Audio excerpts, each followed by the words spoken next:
नमस्कार जंटी में स्वागत आपका। मैं हूं योगेंद्र। आप देख रहे हैं हमारी विशेष पेशकश भारत की बेटियां और अंतर्राष्ट्रीय महिला दिवस पर सभी को बहुत बहुत शुभकामनाएं। और हमारे इस एपिसोड में हम चर्चा करेंगे महिला सशक्तिकरण की। केवल कह देने भर से नहीं, वास्तव में दिखना भी चाहिए। मैं अक्सर कहता हूं कि कब कहता है सूरज मुझे देखिए, लोग कहते हैं कि देखो सूरज निकल आया। तो वही भारत की बेटियां हैं। कभी इतिहास के पन्ने कुछ कहते हों, लेकिन आज भी इतिहास बनाया है भारत की बेटियों ने, किसी भी क्षेत्र में हो। और अगर इतिहास के पन्ने भी आप पलटेंगे तो मुझे लगता है कि एक सोच हो सकती है कि जिस पे एक आरोप भी लगते हैं, मैं भी एक पुरुष हूं लेकिन इसे मैं खारिज नहीं कर सकता, कि हमारे यहाँ पे पुरुष प्रधान मानसिकता है। लेकिन कई ऐसी चीज़ें और मिथक हैं जिसे तोड़ा भी गया है। कभी ये कहा जाता था कि गांव से देखते थे कि अगर शहर में आते थे, एक लड़की साइकिल चलाती हुई दिखती थी या महिला दिखती थी तो रुक के देखते, वो साइकिल चला रही है लड़की। और जब आज लड़ाकू विमान चलाते हैं तो आप अंदाजा लगा सकते हैं कि क्या प्रोग्रेस के साथ साथ क्या सोच बदली। और महिला ने उस ताकत को दिखा दिया जिसे हम कमजोर मानते थे। और ये कहा भी जाता है कि आसमान बहुत ऊंचा है, इरादे बहुत मजबूत है, ईश्वर ने पंख भी दिए हैं, लेकिन आप भरोसा रखें उस उड़ान पर। ये भारत की बेटियों के लिए है। तो चले, आज हमारे इस एपिसोड में हमारे साथ विशेष आग्रह पर मैं इंडियन आर्मी और इंडियन एयरफोर्स के बहुत बहुत थैंक्स दूंगा। हमारे साथ उनके अपने ऑफिसर्स हमारे आग्रह पर उपलब्ध कराए हैं। हमारे साथ स्क्वाड्रन लीडर आरती यादव जी हैं। हमारे साथ आर्मी मेडिकल कोर से लेफ्टिनेंट कर्नल कीर्ति सागवान जी हैं। हमारे साथ retired squadron leader Veena Sarang ji हैं, जो अभी एक प्राइवेट कंपनी में पायलट भी हैं। और सभी का स्वागत है। मैं आरती जी आपके पास में आना चाहूँगा। कभी सोचा आपने कि एक यूनिफॉर्म होगी, वो भी ऐसी यूनिफॉर्म जिसमें ये देखा जाएगा कि हमारी बेटियां आसमान की ऊंचाइयां छूती नजर आएंगी? मैं एक फौजी फैमिली से ही बिलोंग करती हूँ। अपने फादर को मैंने इस वर्दी में देखा था जी। और कभी जब मैं छोटी थी तो उनकी कैप और उनकी शर्ट पहन के खड़ी हो जाया करती थी अक्सर। अपने आप को मैंने हमेशा इस यूनिफॉर्म में देखा है, बट पूरा होगा कि नहीं होगा सपना, इसका सफ़र काफ़ी लंबा था। और आज देखिए आप सबके सामने मैं इस यूनिफॉर्म में बैठी हूँ। उसके लिए पढ़ाई करी, उतनी शिक्षा, और मेरे पेरेंट्स ने मुझे वो विंग्स दिए, वो ऊंचाई, मतलब वो पंख दिए कि मैं ऊंचा उड़ सकूं और आज यहाँ तक पहुँच सकूं। उन्होंने कभी मुझ पे रिस्ट्रिक्शंस नहीं लगाए कि जो तुम सोच रही हो वो होगा नहीं।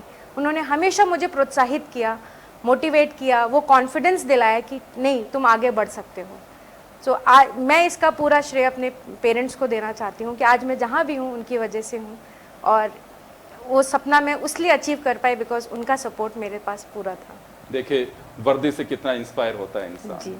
वही है कि जो आप भी सिर्फ एक सोच उसी तरह से रही। सोचा था आपने कि मुझे बिल्कुल एयरफोर्स में ही जाना है, ऐसा या कुछ और सोचा था? ऐसा नहीं था कि एयरफोर्स में जाना है। मेरे को तीनों ही सर्विसेज की वर्दियां बहुत अच्छी लगती। डिफेंस सर्विसेज में जाना था, चाहे आर्मी हो, चाहे एयरफोर्स हो या नेवी हो, बट यूनिफॉर्म पर्सनल बनना था बिकॉज उसकी एक शान, उसका एक गौरव, एक अलग इमेज है समाज में। और आपको भी पहन के उसकी एक अलग मतलब आपके अंदर एक अलग कॉन्फिडेंस आता है। सो इसलिए ये था कि मुझे डिफेंस सर्विसेज में जाना है।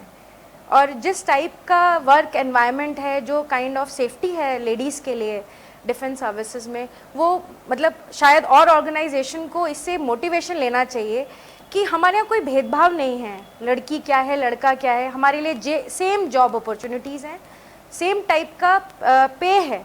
ऐसा नहीं है कि मैं, अगर आप एक्ट्रेस को देखिए, लीड रोल में अगर सलमान खान जी जा रहे हैं तो वो शायद 8 करोड़ रुपए एक एपिसोड का चार्ज करेंगे, वहीं पे एक लीड एक्ट्रेस जा रही है तो उसका पैसा कम होगा।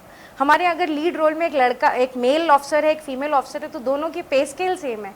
कोई भेदभाव ना तो रिस्पेक्ट में है ना काम में है। कोई मुझे कमज़ोर नहीं समझता कि मैं एक विमेन हूँ तो मेरी कुछ लिमिटेशंस हैं। उनको ऐसा लगता है कि नहीं, ये भी उतना इक्वली कंट्रीब्यूट कर सकती हैं सर्विस में। सो देखिए आप, आज फाइटर्स भी उड़ा रही हैं लड़कियां। पहले ये चीज़ लोगों को रिस्ट्रिक्शन लगता था, बट ये सारे जो भेदभाव है स्पेशली मेरी ऑर्गेनाइजेशन, हमारी संस्थान जो है डिफेंस सर्विस, इसमें बिल्कुल भी नहीं है। आपकी कभी ऐसा तो नहीं होता कि कभी पुरुष ऑफिसर सोचते हैं कि वो ये लड़की है तो इसका मतलब इसको माफ कर देंगे, हम क्यों करें, ये भी कर सकती है काम? नहीं, मजाक में कहते हैं? नहीं नहीं नहीं, कभी ऐसा नहीं हुआ। इक्वल अपॉर्चुनिटीज, इनफैक्ट जब हम अच्छा काम करते हैं तो हमको लोग आके पैट करते हैं कि वेल डन, मतलब आप बहुत अच्छा काम कर रहे हैं। Good. तो कभी किसी ने ना तो हास्यास्पद हमको समझा ना कमजोर समझा। We are part of team, मतलब इक्वल हैं हम हर तरीके जी। से। तो ये कहा जा सकता है एक सोच बदल रही है, हम केवल बस अब एक लीक पीटते चलते हैं कि पुरुष प्रधान मानसिकता है, लेकिन कहीं ना कहीं ये सोच खत्म होती दिखाई दे रही है। जी, ये मान सकते हैं। बिल्कुल। चलिए मैं वापस लौटूंगा आपके पास में। हमारे साथ वीणा जी हैं और वीणा जी का तो सफर भी रहा है, पहले से भी देखा, रिटायर हो गई हैं। मैम कैसा रहा आपका इस सफर? काफ़ी लंबा था और से लंबा समय के अनुसार था, पर जो फीलिंग थी वो अभी भी लगता है कि मेरे को फौज छोड़े हुए बस कल ही एक आध दिन हुआ है। तो मैंने 10 साल डिफेंस में अपनी सेवा दी है, उसके बाद करीब 12 साल से अब मैं सिविल में हूँ। और जैसा स्कॉलर आरती ने मेंशन किया है कि डिफेंस बैकग्राउंड, तो मेरा भी डिफेंस बैकग्राउंड रहा था जी। एंड हमारी एयरफोर्स में क्या था आपका जॉब प्रोफाइल? मैं वहाँ पे अपना IL-76 एक रशियन एयरक्राफ्ट है, heavy lift aircraft, transport aircraft, तो उसके लिए मेरे को चुना गया था, पहली महिला पायलट इंडियन एयरफोर्स से। और विश्व में भी बहुत ही कम महिलाएं हैं, उसका आंकड़ा अभी इतना अवेलेबल नहीं है, बट आप पहली महिला पायलट थी इंडिया की? हम नहीं, IL-76 ट्रांसपोर्ट एयरक्राफ्ट में पहली महिला पायलट। अच्छा, उसकी पहली महिला हाँ पायलट जी, थी, राइट। तो वो हेवी एयरक्राफ्ट है, उसके रोल्स एंड नॉर्मली आप उस जहाज को नहीं देखेंगे इतना। क्या में कोई ऐसा वो रहा कि बहुत बड़ा ही एक ऐसा टास्क रहा हो जिसमें कभी फ्लड है या फिर कुछ ऐसी आपदा कोई आ गई हो, क्लेमिटी कुछ रही हो, जिसकी वजह से आप लोगों को जाना पड़ा, कोई ऑपरेशन? हमारी ट्रेनिंग ही उसी चीज़ के लिए हुई है। तो मैं इसका जम्मू श्रीनगर में कभी वो आपका बनिहाल पास, जो आजकल अभी वहाँ पे अच्छी टनल बन गई है, तो वो रेगुलरली ब्लॉक हो जाती थी, तो श्रीनगर पूरा कट ऑफ रहता था अपने बाकी हिंदुस्तान से। तो उसको उस टाइम में स्नो सुनामी कहा जाता था, तो उसके अंदर भागीदारी थी। हम सुबह से लेकर शाम तक अपने ट्रूप्स को वैली के अंदर और बाहर हमने किया।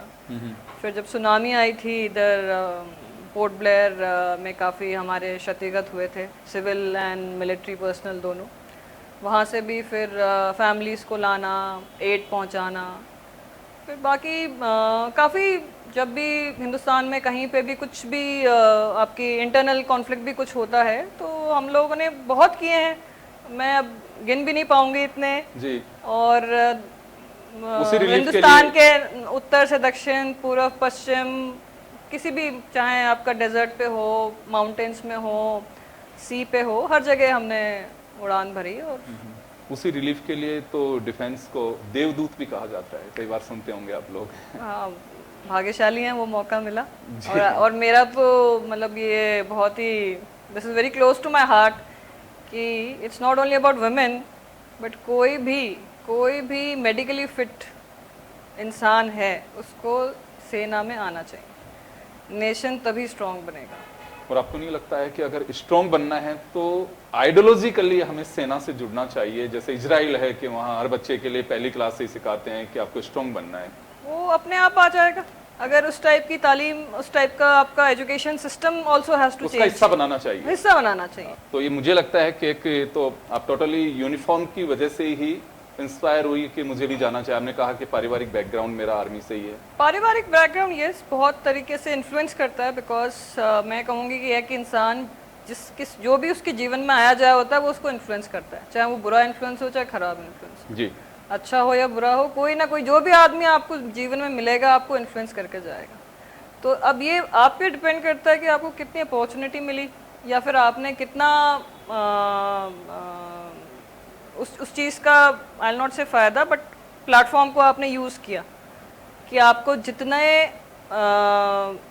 अब आई से कि I was fortunate enough that ठीक है, चारों तरफ ही हमें फ़ौजियों के बच्चे मिले, फ़ौजी माहौल मिला, तो हमारी जो सोच थी, जो सोचने का तरीका था, वो इस तरीके था कि हाँ हमें कुछ करना है।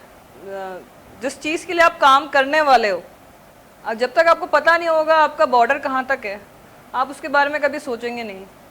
तो इसीलिए मेरा कहना है कि हर इंसान को वो जानना ज़रूरी है। आप चाहें 3 साल काम करें, 5 साल काम करें, बट वहाँ आना बहुत ज़रूरी है, और तभी हम लोगों की सोच एक जैसी होगी। बिकॉज वो है यूनिटी में, there is a strength in unity. हम यूनाइटेड होना तभी सीखेंगे जब इस तरह की किसी ट्रेनिंग के थ्रू गुजरेंगे। देखिए बिल्कुल आप सही कह रहे हैं, अगर हेल्थ इज़ वेल्थ और बड़ा हिस्सा है ये उसका, आप अगर स्वस्थ रहेंगे आपकी सोच भी उसी तरह से रहेगी, इसमें कहीं कोई संदेह नहीं है। Correct. मैं बहुत सारे लोगों को देखता हूँ फिजिकली फिट है तो सोच भी उसी तरह की रहती है।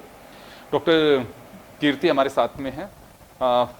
अभी बात सेवा की, और भगवान की तरह सेवा भगवान का एक रूप होता है। जो आप जिस पेशे से जुड़ी में आर्मी में, वो वाकई एक सेवा का बहुत बड़ा माध्यम है, क्योंकि आप मेडिकल कोर्स से भी हैं। बिल्कुल। मैंने जो मुझे पता लगा आपका कि चाहे फ्लड रही हो, रिलीफ के लिए काफ़ी, और पैरा यस मैं पैरा ट्रेन्ड हूँ, पैरा ट्रूपर प्रोबेशन एवं पैरा ट्रूपर बेसिक कोर्स मैंने किया है। जे.एंड.के में भी जब फ्लड वगैरह आ रहा तो आपका काफी, आपकी यूनिट ने उसमें काफी ऑपरेशनली हिस्सेदारी रखी उसमें। जी हाँ, तो मैं शुरू के अपने कुछ साल जब मैं आर्मी में चिकित्सा कोर में कार्यरत हुई, उसके बाद जम्मू एंड कश्मीर में ही कार्यरत थी मैं। और जिस टाइम पे 2014 में आपदा आई थी, फ्लड्स आए थे कश्मीर में, और एक तरीके से पूरा कट ऑफ हो गया था, तो हम लोगों को भारतीय वायुसेना की मदद से वहाँ पे भेजा गया, और हम लोगों को उनको बेसिक सारी सुविधाएं, खाद्य पदार्थ जो उनके पास नहीं थे, पेयजल,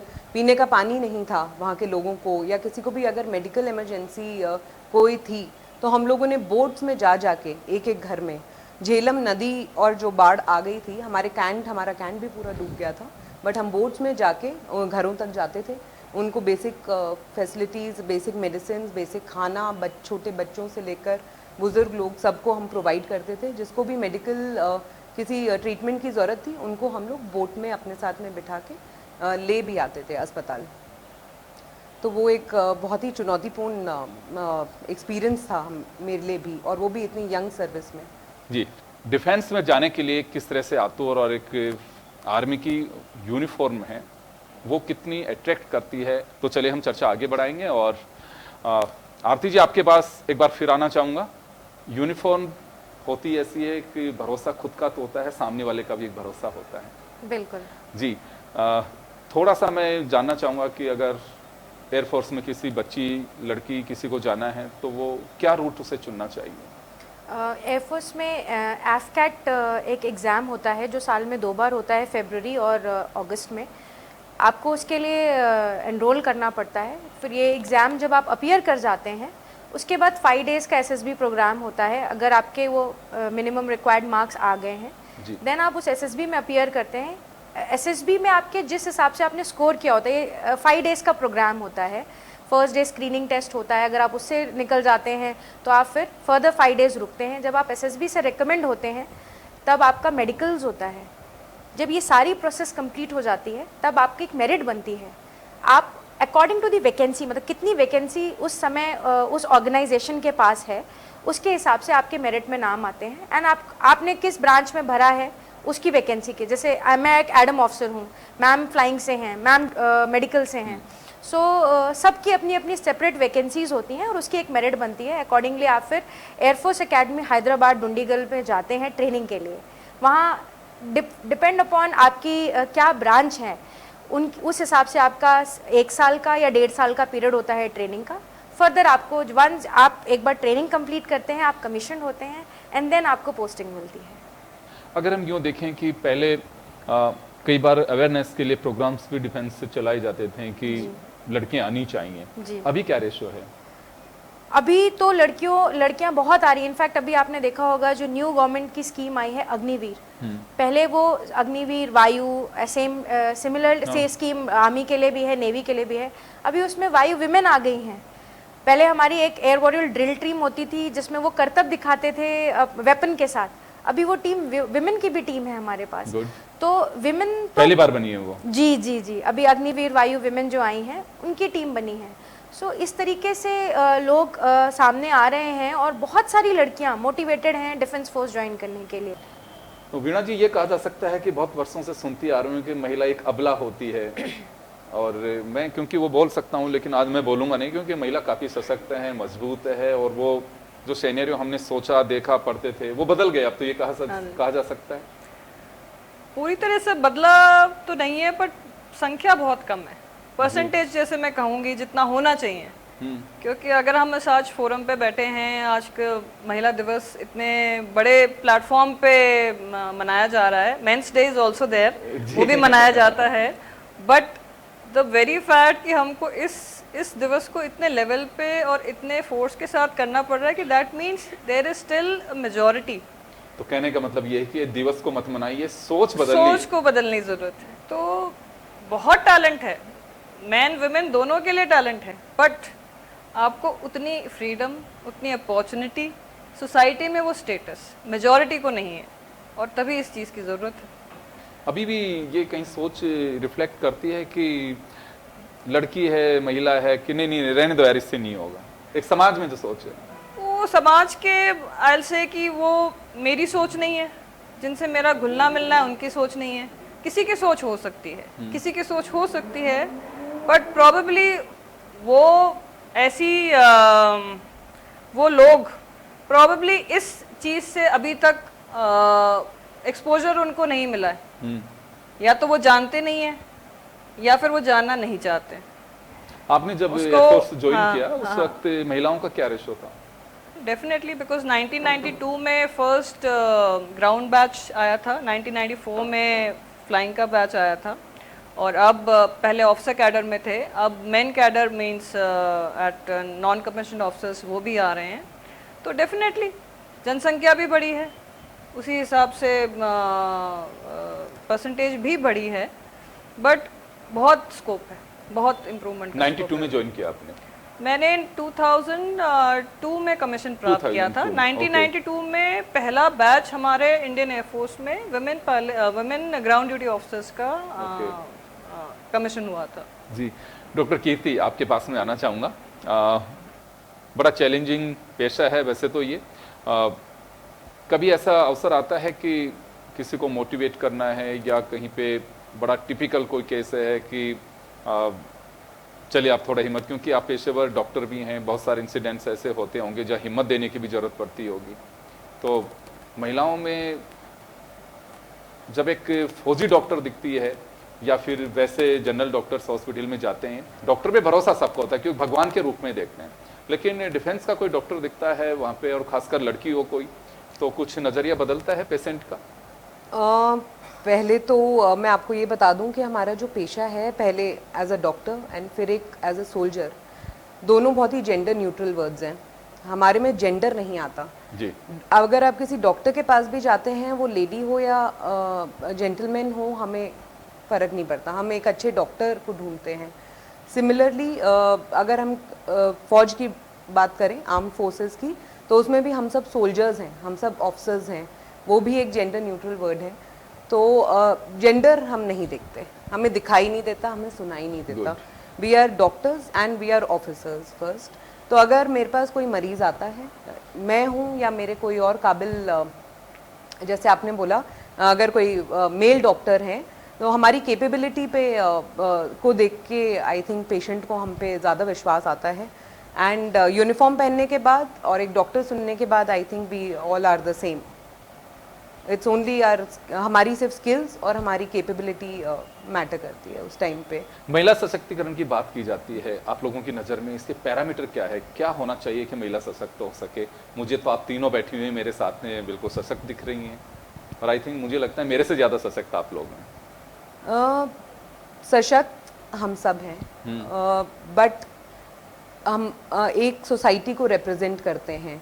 तो अगर आज हम 3 आए हैं, तो मे बी हमारे पीछे कुछ लोग हैं जिनको भी हम में दिखा के उनको और इंकरेजमेंट, आत्मनिर्भरता, आत्मबल एवं आत्मसम्मान उनका जो बढ़ाते हैं, उसको सशक्तिकरण कहना चाहिए। आरती जी, महिला सशक्त कब होगी या हो चुकी है? महिला शुरू से ही सशक्त थी। इनफैक्ट जब आपने फिर चर्चा क्यों की जाती है? जब आपने मैम से क्वेश्चन पूछा था अबला वाला, तो मेरे मन में ये आया कि अबला तो कभी थे ही नहीं हम।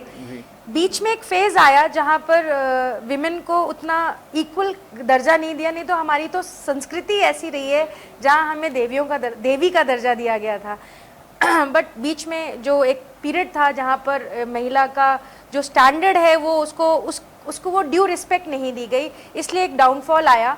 अदरवाइज महिला कभी भी ना तो अबला थी, ना उसको सशक्तिकरण की ज़रूरत है तो एक इंडिपेंडेंस की, फाइनेंशियल इंडिपेंडेंस से आपको डिसीजन मेकिंग पावर आती है, एक कॉन्फिडेंस आता है।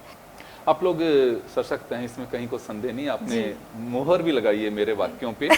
लेकिन हम अक्सर अब तक यही सुनते आए हैं कि एक पुरुष की सफलता के पीछे महिला का हाथ होता है।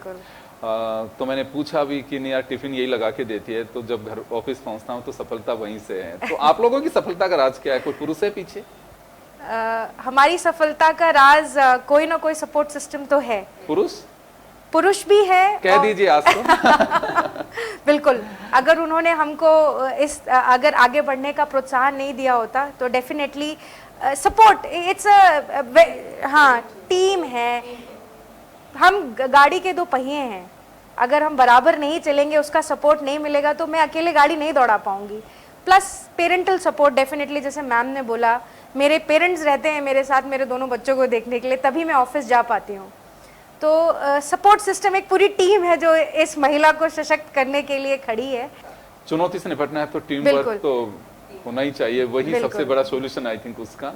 वीणा जी कुछ कहना भी चाह रही हैं, लेकिन मेरा सवाल है आपसे एक।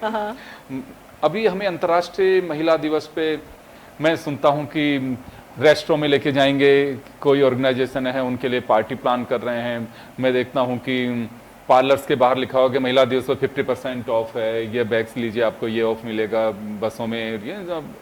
लेकिन क्या वास्तव में इसके कुछ पैरामीटर्स बदलने की आवश्यकता है? जैसा इन्होंने बोला है, बहुत सही तरीके से बोला है, दैट इंडिपेंडेंस, बट वो इंडिपेंडेंस के किस लेवल पे आप उसको लेके जाएं। जैसे society has to work together, but क्या आप शिक्षा दे रहे हैं, और शिक्षा के बाद क्या आप रोज़गार दे रहे हैं, और रोज़गार के बाद क्या आपका सोसाइटी में स्टेटस क्या है। तो मेरे ख्याल से आपको एम्पावर करना है, आपको फ्री में चीज़ें नहीं चाहिए। फ्री में आपको किसी को अगर नष्ट करना है, आपको मुफ्त में उनको चीज़ें दीजिए, मजबूत करिए, आप उनको मजबूत कीजिए, आप उनको बेसिक एजुकेशन दीजिए। एजुकेशन के बाद उनकी एजुकेशन के डिपेंड करते उनको रोज़गार दीजिए। अभी 10वीं के बाद कुछ होना चाहिए, 12वीं के बाद कुछ होना चाहिए। 12वीं नहीं कर पाए तो वो रोज़गार के कुछ उनको प्लेटफॉर्म मिले, जो कि सेना कर रही है अभी। जैसे पहले ऑफिसर्स कैडर में था, अब एनसीओ कैडर में भी आ रही हैं। एंड उसके बाद फिर आपका सोसाइटी में स्टेटस, आपने शिक्षा ग्रहण कर ली, आपने रोज़गार किया, रोज़गार में आपने अपनी मेहनत से आप आगे बढ़े। आगे बढ़ने के बाद अब सोसाइटी आपको किस तरीके से देखती, तो हम घूम फिर के कहाँ पे आ रहे हैं, हम सोसाइटी पे ही आ रहे हैं। तो जो वुमेन का जो सामाजिक से social status, that is very important. कभी आता है, कई बार कहा जाता है कि एक महिला ही महिला की दुश्मन होती, ऐसा भी कहीं महसूस हुआ? तो इंडिविजुअल सोच तो होगी, पता नहीं, बट ये it will be improved if women supports other women, but ये इंडिविजुअल आई थिंक वो रहे होंगे। और थोड़ा बहुत आई थिंक वो अगर कोई कहता है तो उसकी जो पार की नजर है, मतलब आपने भी सुना कि नहीं सुना? मैंने तो नहीं सुना इतना। चर्चाओं में नहीं सुना कभी? चर्चाएं खाली मूवीज में देखा है उनको और एडवर्टाइजमेंट्स में देखा है। एक्चुअल लाइफ में I am very very lucky, fortunate and very happy that I have met wonderful women in my life. चाहे वो मेरी जूनियर रहे हो, चाहे वो मेरे साथ काम करने वाले, चाहे मेरे सीनियर रहे हो, तो उनको देख के और ज़्यादा प्रोत्साहन मिलता है कि अच्छा मैं ये अच्छा कर रही हूँ तो वो किसी और फील्ड में अच्छा है, उनके जैसा करना है। तो ये है हमारा सोसाइटी में रहने का एक, और एज अ सोसाइटी आगे बढ़ने का, मतलब इम्प्रूव होने का एक प्लेटफॉर्म। डॉक्टर कीर्ति, एक आखिरी सवाल आपसे होगा, महिला सशक्त है या भी कुछ गुंजाइश है, और अगर गुंजाइश है तो कैसे होनी चाहिए महिला सशक्त? मैंने जैसे आपसे पहले भी बताया कि महिला सशक्तिकरण का मतलब ये नहीं है कि हम महिलाओं को सशक्त बनाएंगे, वो ऑलरेडी सशक्त हैं, पहचानिए उसे। बिल्कुल। और हमारे जैसे हमारे 50% पॉपुलेशन जो है वो फीमेल्स हैं, कुछ माइनॉरिटी ऑफ द पॉपुलेशन को हम में भी उनको और आत्मनिर्भर अपना आर्थिक स्थिरता, उनको अपने डिसीजंस लेने के लिए और more confident banana, I think ये भी सशक्तिकरण है अपने वे में। और ये जो पॉलिसीज़ और ये जो दिवस मनाए जा रहे हैं, ये बहुत ही एक सुनहरा अवसर है, हमें इसे एक अपॉर्चुनिटी की तरह लेना चाहिए कि हम अपने जैसों को, जैसे हम सब किसी ना किसी से इंस्पायर हुए हैं लाइफ में। मैं भी एक 3rd जनरेशन फौजी हूँ। मैं अपने फादर एंड मैं अपने नाना जी को देख के इंस्पायर हुई वर्दी पहनने को, मे भी आज मेरे को देख के कोई और इंस्पायर हो। तो इसको हमें एक अवसर की तरह लेना चाहिए, बाकी मेजॉरिटी पॉपुलेशन को एम्पावर एंड इंकरेज करने के लिए, प्रोत्साहित करने के लिए। बिल्कुल आप सही कह रहे हैं। हमारा जो मकसद है वो भी यही है कि प्रेरणा स्रोत बने। निश्चित रूप से जब हमारे एपिसोड को देखेंगे या महिलाएं देख रही होंगी तो वो इंस्पायर होती हैं कि अच्छा यार, बच्चियों के लिए रूट बहुत अच्छा है, इसमें जाना चाहिए, कितना रेस्पेक्ट भी है। और मैंने तो पहले भी कहा कि यूनिफॉर्म का अपना एक जलवा है, कॉन्फिडेंस है, और खुद का नहीं, सामने वाले का भी एक भरोसा है। अंतर्राष्ट्रीय महिला दिवस बनाना चाहिए, क्योंकि मनाने के पीछे जो मकसद है वो निश्चित रूप से उसको एक सेलिब्रेशन के रूप में देखना चाहिए। फिर हमें, अगर हम उस कल्चर को भूलते चले जाएंगे, अब एक हिस्सा हो गया वो, चाहे अडॉप्ट किया हो या फिर ये कहें कि इसकी आवश्यकता थी मनाने के लिए, जैसे अलग अलग हमारे धर्म में उनके पर्व मनाए जाते हैं, इसी तरह से अंतर्राष्ट्रीय महिला दिवस को भी इसी तरह से एक रेस्पेक्ट के साथ में मनाना चाहिए। लेकिन सोच बदलने की आवश्यकता है, तभी अंतर्राष्ट्रीय महिला दिवस की सार्थकता होगी। और अगर सोच नहीं बदलेगी तो मुझे लगता है कि आज भी महिला अपने बूते संघर्ष कर रही है, जो उसका जारी रहेगा, और वो हक है जो मुझे लगता है कि सोच बदलने पे मिल पाएगा। अदरवाइज तो मिल ही रहा है। जिसको जो अपना रास्ता चुनना है वो खुद चुनती हैं और वो सफल भी होती हैं। तो चलिए, आप सभी को बहुत बहुत शुभकामनाएं, और हमारी इस विशेष पेशकश में इतना ही। दीजिए इजाजत, नमस्कार।